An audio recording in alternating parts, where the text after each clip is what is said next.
Hello. I'm going to start off where I left off in Luke chapter 10, the parable of the Good Samaritan. On one occasion, an expert in the law stood up to test Jesus. "Teacher," he asked, "what must I do to inherit eternal life?" "What is written in the law?" he replied. "And how do you read it?" And he answered, "Love thy Lord your God with all your heart, with all your soul, and with all your strength, and with all your mind, and love your neighbor as yourself." "You have answered correctly," Jesus replied. "Do this and you will live." But he wanted to justify himself, so he asked Jesus, "And who is my neighbor?" In reply, Jesus said, "A man was going to a town from Jerusalem to Jericho, and when he was attacked by robbers, they stripped him of his clothes, and they beat him, and they went away, leaving him half dead. A priest happened to be going down that same road, and when he saw the man, he passed by on the other side. So too a Levite, when he came to the place and he saw him, passed by on the other side. But a Samaritan, and as he traveled, came where the man was, and when he saw him, he took pity on him.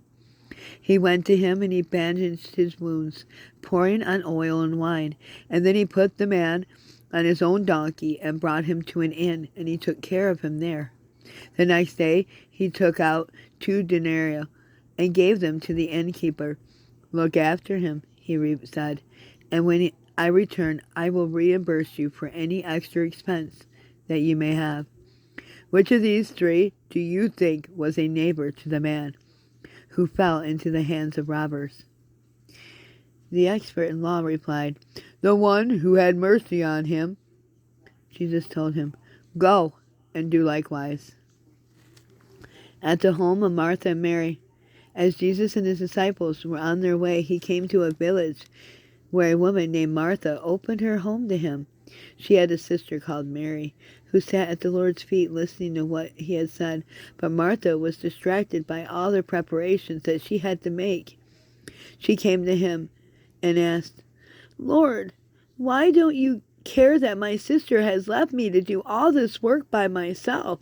Tell her to help me." "Martha, Martha," the Lord answered, "you are worried and upset about many things, but few things are needed, or indeed only one. Mary has chosen what is better. It will not be taken away from her." God bless you, and tomorrow I will start off where I left off. Thank you.